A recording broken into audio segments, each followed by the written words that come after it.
Papua adalah pulau yang kaya akan sumber daya alam dan keindahan alamnya yang seringkali menjadi sorotan akibat konflik bersenjata yang berkepanjangan. Kelompok kriminal bersenjata KKB menjadi ancaman serius bagi masyarakat setempat, TNI, dan Polri. Dalam salah satu insiden tragis, KKB menyerang sebuah pos keamanan dan menyebabkan gugurnya sejumlah prajurit TNI dan polisi termasuk seorang komandan yang sangat dihormati. Insiden ini memicu operasi besar-besaran untuk menumpas kelompok tersebut. Hari itu, langit di pegunungan Papua mendung. Suasana di pos Kali Bening yang dijaga oleh gabungan TNI dan Polri terasa hening. Namun, tanpa diduga, serangan mendadak dilancarkan oleh KKB bersenjata lengkap. Mereka menghujani pos dengan peluru dan membakar bangunan kecil di sekitar pos. Dalam serangan tersebut, 3 anggota TNI dan 2 polisi gugur. Komandan pos, Kapten Teguh, yang dikenal sebagai sosok tangguh dan berdedikasi, juga menjadi korban setelah berjuang hingga nafas terakhir. Serangan brutal ini tidak hanya merenggut nyawa, tetapi juga menyisakan luka mendalam bagi rekan-rekan dan keluarga para korban. Kapten Teguh setelah bertahan habis-habisan melawan serangan mendadak KKB yang menggunakan senjata berat. Ia memimpin pasukan kecilnya dengan keberanian luar biasa. Dengan tubuh yang penuh luka, ia berkata kepada anak buahnya, "Jangan pernah menyerah. Kita tidak akan kalah." Kata-kata itu menjadi warisan yang membakar semangat dendam sekaligus tekad balas jasa bagi rekan-rekannya yang selamat. Berita tentang gugurnya Kapten Teguh dan 4 prajurit lainnya menyebar cepat hingga ke markas besar TNI dan Polri. Di rumah duka, istri Kapten Teguh menangis terseduh-seduh sambil memeluk foto suaminya. Anak perempuan mereka yang masih kecil belum memahami bahwa ayahnya tidak akan pernah pulang lagi. Mayor Jenderal Haris, Komandan Wilayah Papua, memimpin rapat darurat bersama timnya. Ia menyampaikan pesan yang tegas namun penuh emosi. Mereka telah menyerang keluarga kita. Mereka tidak hanya membunuh prajurit, tetapi juga mencederai kehormatan bangsa. Kita tidak akan tinggal diam. Dengan persetujuan pimpinan, operasi balasan besar-besaran disiapkan. Operasi ini diberi nama Operasi Kilat Papua yang melibatkan pasukan elit dari TNI, Kopassus, Kostrad hingga Brimob Polri. Pasukan gabungan mulai memetakan wilayah persembunyian KKB. Wilayah pegunungan yang curam dan hutan lebat menjadi tantangan besar. Namun, dengan bantuan teknologi canggih seperti drone, pengintai setelah beberapa hari pencarian posisi markas KKB akhirnya terdeteksi ditemukan di sebuah lembah terpencil. Sebelum operasi dimulai, seluruh pasukan diberikan pengarahan oleh Mayor Jenderal Haris. Dalam pidatonya, ia berkata, "Ini bukan tentang balas dendam, tetapi tentang keadilan. Kita harus membawa kembali rasa aman bagi masyarakat Papua.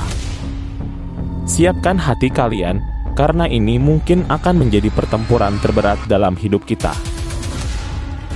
Pasukan kemudian berangkat dengan helikopter dan kendaraan lapis baja.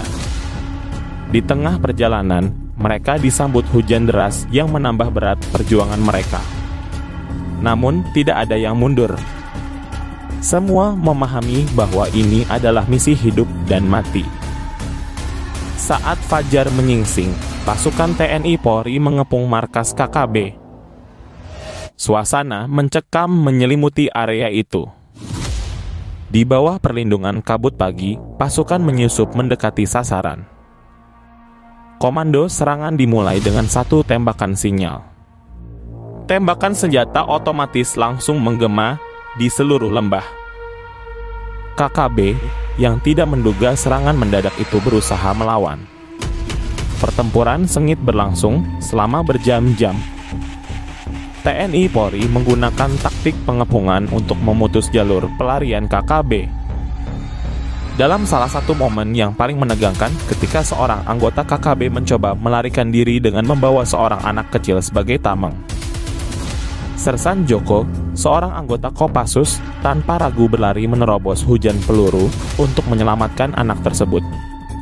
Meski tubuhnya terluka parah terkena hujan peluru, Joko berhasil mengeluarkan anak itu dari bahaya. Di sisi lain medan pertempuran, Bribtu Hendra, seorang anggota Brimob, memimpin serangan frontal ke posisi pertahanan KKB.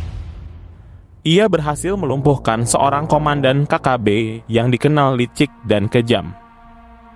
Setelah berjam-jam bertempur, markas KKB akhirnya dikuasai dan dihancurkan. Sebanyak 47 anggota KKB tewas, termasuk beberapa pemimpin utama mereka. Sisanya, mereka lolos melarikan diri ke dalam hutan. Meski operasi ini dianggap sukses besar, harga yang harus dibayar sangat mahal. Beberapa anggota TNI Polri gugur dalam pertempuran ini, meninggalkan keluarga yang harus menerima kenyataan pahit. Di markas besar, suasana duka menyelimuti upacara penghormatan terakhir bagi para prajurit yang gugur. Istri Sersan Joko yang telah kehilangan suaminya dalam pertempuran menangis di depan peti jenazah sambil berkata, "Kamu adalah pahlawan bagi kami. Aku akan selalu bangga padamu." Suara tangis keluarga lain memenuhi ruangan, menjadi pengingat betapa mahalnya harga sebuah kemenangan. Setelah operasi selesai, pemerintah daerah Papua bersama TNI Polri mulai melakukan upaya rekonsiliasi dan pembangunan. Mereka menyadari bahwa konflik bersenjata hanyalah sebagian dari solusi. Pendidikan, kesehatan, dan kesejahteraan masyarakat Papua harus menjadi prioritas utama untuk menghentikan siklus kekerasan. Mayor Jenderal Haris dalam pidatonya di akhir operasi berkata, "Kita telah menumpas mereka yang membawa ancaman. Namun, perjuangan kita belum selesai.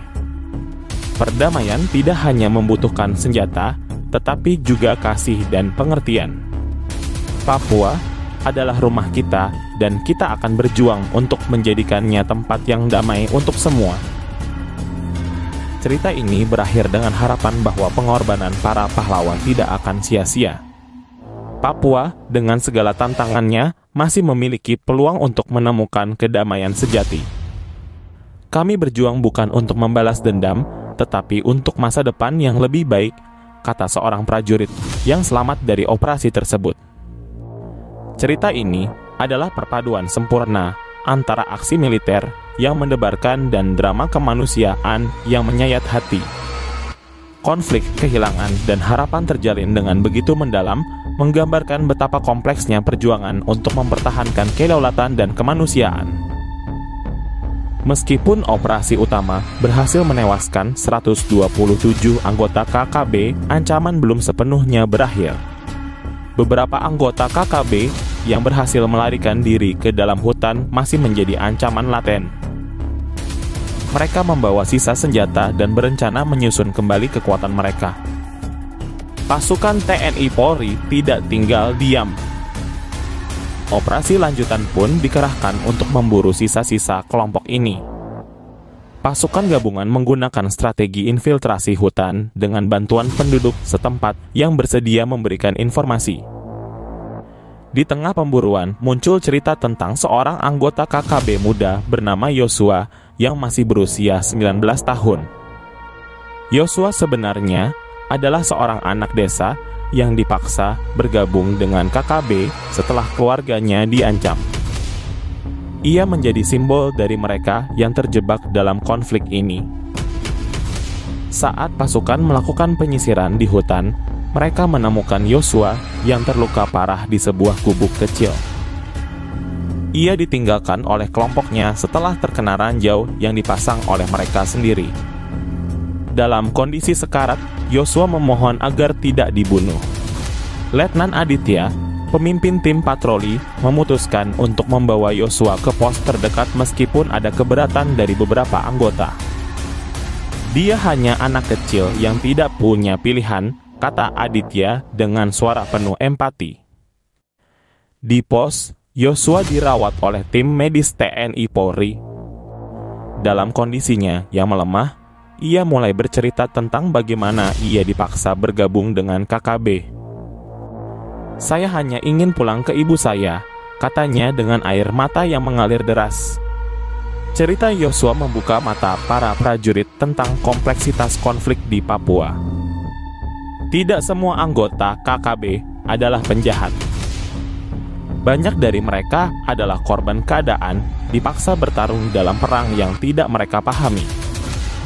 Setelah operasi besar-besaran, pemerintah mulai memperkuat pendekatan humanis untuk meredam konflik.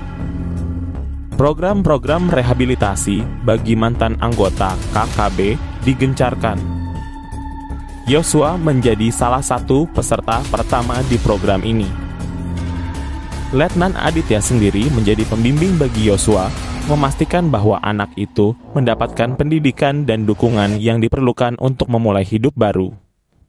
Dalam salah satu pertemuan, Yosua berkata, "Saya ingin menjadi seperti Bapa, melindungi orang-orang, bukan menyakiti mereka." Kata-kata itu menyentuh hati Aditya dan mengingatkannya bahwa perjuangan ini tidak hanya tentang perang, tetapi juga tentang membangun masa depan. Operasi yang berlangsung selama 3 bulan akhirnya berhasil melumpuhkan sisa-sisa KKB. Banyak anggota yang menyerah setelah menyadari bahwa pasukan gabungan terus memburu mereka tanpa henti. Namun, tidak semua anggota KKB setuju untuk menyerah. Beberapa kelompok kecil masih bertahan di pedalaman, bertekad melanjutkan perlawanan. Meski demikian, situasi di beberapa daerah mulai kondusif. Masyarakat yang sebelumnya hidup dalam ketakutan mulai berani kembali ke desa mereka. Anak-anak mulai bermain tanpa rasa khawatir, dan para petani kembali menggarap ladang mereka. Di Jakarta, upacara besar-besaran diadakan untuk memberikan penghormatan kepada prajurit TNI Polri yang gugur dalam operasi ini. Keluarga-keluarga yang ditinggalkan hadir dengan wajah penuh haru. Presiden secara langsung memberikan penghargaan kepada mereka yang telah berjuang demi kedaulatan bangsa. Dalam pidatonya, Presiden berkata mereka yang gugur adalah pahlawan sejati. Namun, kita harus ingat, perdamaian sejati tidak bisa diraih dengan senjata saja. Kita harus bekerja bersama, bahu-membahu, untuk menciptakan Papua yang damai dan sejahtera. Di sebuah desa kecil, Letnan Aditya mengunjungi keluarga Yosua. Ia membawa surat dari Yosua yang kini sedang menjalani pelatihan sebagai anggota cadangan keamanan negara. Dalam surat itu, Yosua menulis, "Mama, saya sekarang punya mimpi besar. Saya ingin menjadi orang yang membuat Papua damai. Terima kasih kepada TNI dan Polri yang memberi saya kesempatan untuk memulai hidup baru." Cerita ini berakhir dengan pesan yang mendalam bahwa perjuangan untuk perdamaian tidak pernah selesai. Papua, dengan segala keindahan dan tantangannya, tetap menjadi bagian dari Indonesia yang memerlukan perhatian, cinta, dan pengertian. Semangat para pahlawan yang telah gugur menjadi fondasi bagi generasi berikutnya untuk terus memperjuangkan kedamaian sejati. Damai adalah kemenangan terbesar. Demikian kisah yang Satelit Misteri sampaikan. Semoga kalian selalu sehat dimanapun berada. Sampai jumpa di kisah berikutnya.